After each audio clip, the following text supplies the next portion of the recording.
Hello 10th class chapter 3 का exercise 3.2 आज हम लोग करेंगे। 3.1 हो गई है जिसमें हमने सीखा था कि ग्राफिकल मेथड कैसे यूज करा जाता है लीनियर इक्वेशन को सॉल्व करने पे। एंड फिर हमने देखा था सिस्टम कंसिस्टेंट इनकंसिस्टेंट कैसे होता है, तो उसके कुछ क्राइटेरियाज थे। तो पार्ट 1 पार्ट 2 आप ज़रूर देख लेना। आज हमारा पार्ट 3 है। तो मैं ऐसे करता हूँ, सीधे जो हमारी पहली एक्सरसाइज है फर्स्ट क्वेश्चन लेते हैं हम लोग। फर्स्ट क्वेश्चन हमारा ये है, फर्स्ट का फर्स्ट पार्ट। दो लीनियर इक्वेशन दे रखी हैं x plus y equals to 14 और दूसरी इक्वेशन है x minus y equals to 4। तो जैसे कि ये मेथड का नाम ही है सब्स्टिट्यूशन मेथड, तो इसमें हमने क्या करना है, एक वेरिएबल की वैल्यू जो है निकाल के किसी इक्वेशन से दूसरे में पुट करनी है। मतलब कि आप ऐसा करो, जैसे ये इक्वेशन नंबर 2 है ना, यहाँ से x की वैल्यू निकालो। सो माइनस वाई को आप यहाँ शिफ्ट करेंगे, 4 प्लस वाई हो जाएगा। ये जो x की वैल्यू आई है इसको सब्स्टिट्यूट करना आपने पहली इक्वेशन में। देखो दूसरी इक्वेशन से x की वैल्यू निकाली और पुट कहाँ करना है, पहली इक्वेशन में, है ना। तो आपने यहाँ पे x की वैल्यू पुट करी। देखो x की जगह पे जहाँ पे ये x है वहाँ पे मैं ये रखूँगा 4 प्लस वाई, एंड ये प्लस वाई अपनी जगह पर तो है ही, equals to 14। So 4 plus y कितना हो जाएगा, 2y equals to 14। So 2y is equals to 4 minus करेंगे यहाँ पे 14 से तो 10 हो जाएगा। y की वैल्यू 2 से डिवाइड करेंगे 10 को, 5 आ जाएगी। तो पहले हमने किसकी वैल्यू निकाल ली, y की वैल्यू निकाल ली। अब यहाँ पे देखो आपके पास ये क्या था, यहाँ पर x की वैल्यू थी 4 plus y. It means x equals to 4 plus y, y की जगह पे आप 5 रखोगे तो x की वैल्यू आ जाएगी 9। तो इस तरीके से सब्स्टिट्यूशन मेथड वर्क करता है। एक इक्वेशन से एक वेरिएबल की वैल्यू निकालेंगे और उसे दूसरी इक्वेशन में पुट करना है, ये याद रखना है। मिस्टेक यहाँ पे होती है, बच्चे क्या करते हैं, एक इक्वेशन से एक वेरिएबल की वैल्यू निकालते हैं और उसी इक्वेशन में पुट करते हैं, तो आंसर नहीं आएगा आपका, है ना। तो ये ध्यान रखना है। अब जैसे ये सेकेंड पार्ट है इसका, इसमें बोला हुआ था s minus t equals to 3 s upon 2 plus t, sorry s upon 3 है यहाँ पर, है ना, t अपॉन 2 इक्वल्स टू 6, ये दे रखा है। तो पहली क्वेश्चन तो आप देखोगे बहुत सिंपल से आपको दिख रही होगी, लेकिन जो दूसरी क्वेश्चन है उसमें fractions as a coefficient use करे हुए हैं। तो पहले मैं ऐसा करता हूँ, इसको फ्रैक्शंस हटा देता हूँ। तो इस इक्वेशन में 6 की मल्टीप्लाई करेंगे बोथ साइड, तो मल्टीप्लाई 6 बोथ साइड, पहला काम हमारा ये होगा, इसको ईजी बनाना। मल्टीप्लाई 6 बोथ साइड तो ये आ जाएगा 6 into s over 3 plus 6 into t upon 2 equals to 6 into 6। आगे इतना, है ना।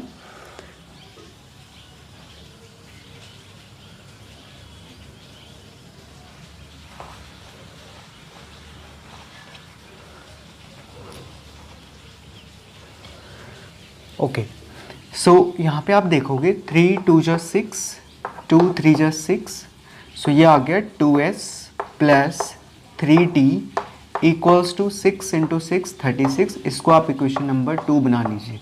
तो जो गिवन इक्वेशन थी उसको हमने बस थोड़ा सा मॉडिफाई करा है इस फॉर्म में। अच्छा, अब हमें क्या करना था, क्योंकि ये सब्स्टिट्यूशन मेथड है, पहली इक्वेशन से देखो इसी से, क्योंकि ईजी वाली है। s इक्वल्स टू क्या होगा, इस माइनस टी को आप राइट में शिफ्ट करो तो ये प्लस टी हो जाएगा और प्लस 3 वहाँ पे है, तो s की वैल्यू इतनी आ गई।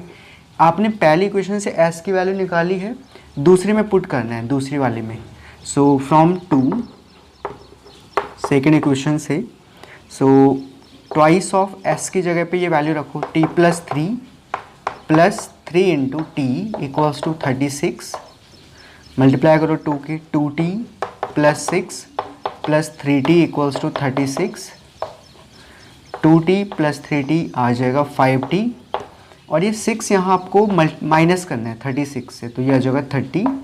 सो यहाँ से t की वैल्यू कितनी आ रही है, आप 5 से डिवाइड करोगे बोथ साइड, 6 आ जाएगा।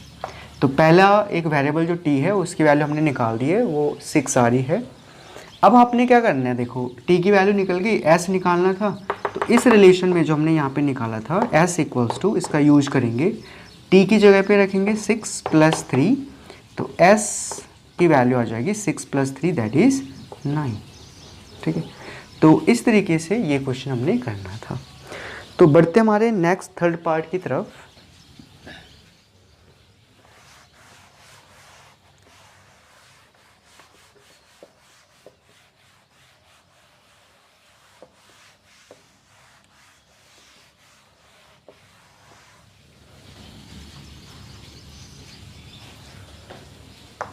अच्छा, थर्ड पार्ट में क्या दे रखा है देखिए, 3x minus y equals to 3 and 9x minus 3y equals to 9।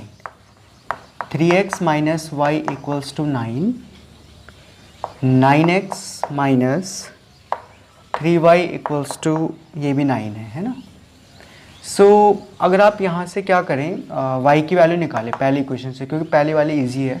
वैसे अगर आप थोड़ा सा ध्यान से देखें, ये भी ना करें, थोड़े 2 मिनट के लिए रुक जाएं, इस इक्वेशन को इजी बनाओ सेकंड वाले को।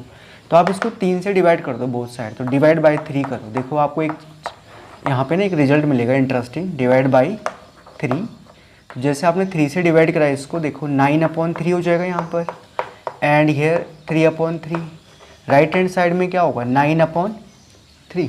सो 3 3 जो 9, 3 3 जो 9 एंड 3 1 जो 3। सो ये आ रही equation 3x minus y equals to 3। तो पहली इक्वेशन को देखो आप, और ये जो आपने इक्वेशन मॉडिफाई करी है ना, इन दोनों को देखो आप, दोनों सेम है ना। नहीं सॉरी नहीं, सेम नहीं है, ठीक है, मुझे लगा ये सेम आ जाएगी।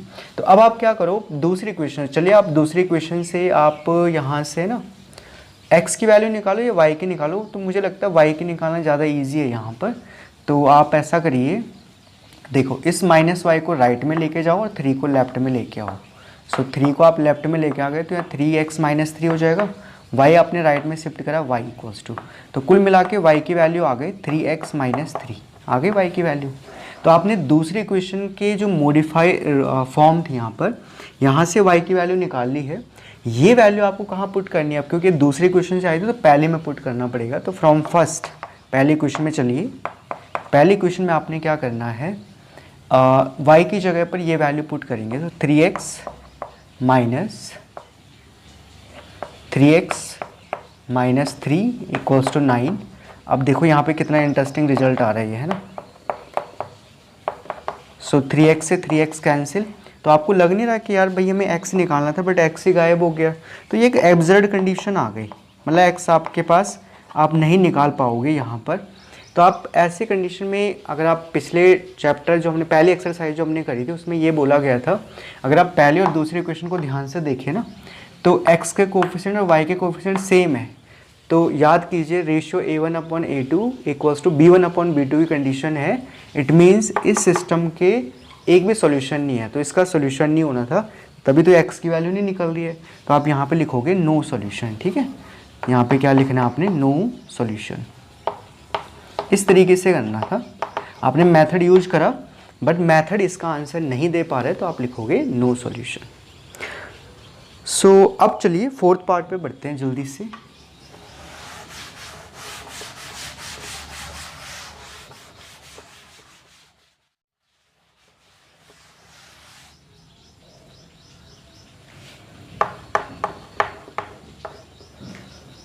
Zero 0.2x plus 0.3y equals to 1.3, 0.4x plus 0.5y equals to दे रखा है 2.3।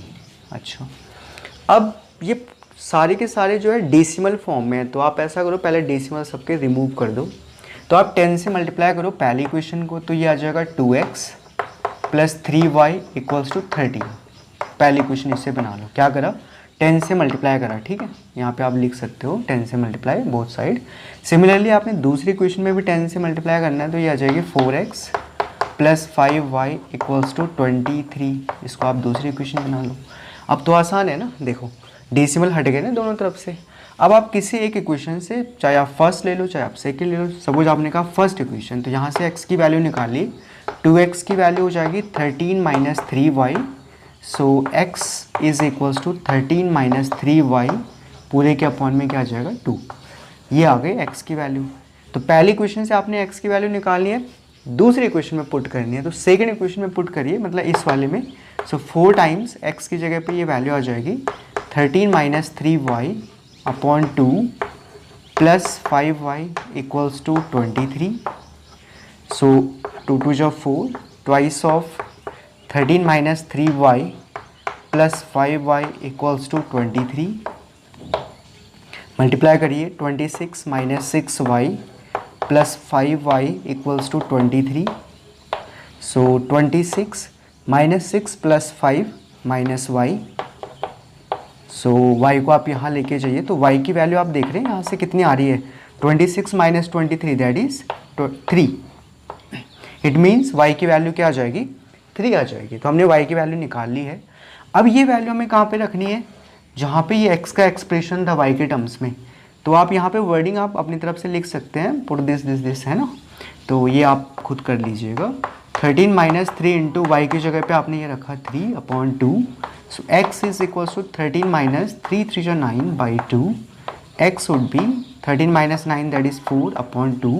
तो x की वैल्यू कितनी आ गई, 2. So x is 2 and y is equal to 3. तो इस तरीके से जो है ये क्वेश्चन करना था. बच्चे कहते हैं कि थोड़ा डिफिकल्ट होने लगता है डेसिमल फॉर्म में, तो आप डेसिमल हटा सकते हो, है ना. चलो 5th वाला भी मैं बता देता हूँ, इसमें भी काफ़ी बच्चों को दिक्कत आती है.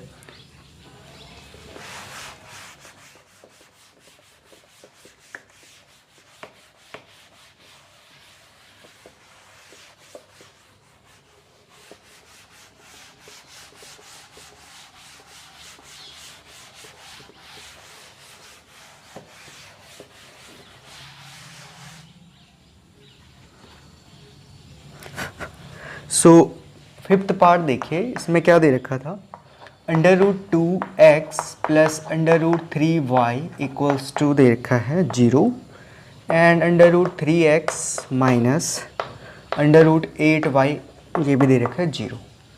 तो घबराने की ज़रूरत नहीं है, ये नहीं सोचना कि अंडर रूट दे रखा कैसे सॉल्व होगा. इसको पहले मान लीजिए, इसको इक्वेशन नंबर 2 मानिए. आप 2 से करें शुरुआत. अंडर रूट 3x की वैल्यू देखो कितनी होगी. इस अंडर रूट 8y को राइट में शिफ्ट करोगे तो यहाँ माइनस यहाँ जाके प्लस हो जाएगा. नाउ यहाँ से x की वैल्यू पे फोकस करिए. x की वैल्यू आ जाएगी अंडर रूट 8. आप दोनों तरफ क्या करोगे, अंडर रूट 3 से डिवाइड करोगे.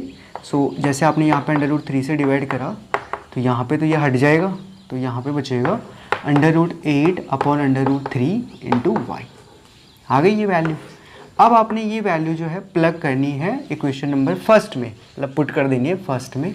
सो यहाँ पे था अंडर रूट 2, x के प्लेस पर ये वैल्यू आ जाएगी under root 8 upon under root 3 y plus under root 3 y equals to 0.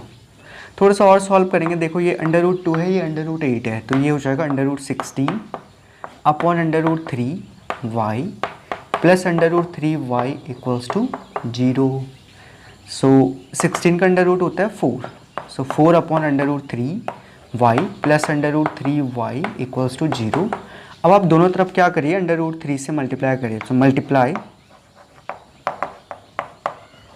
Both sides bye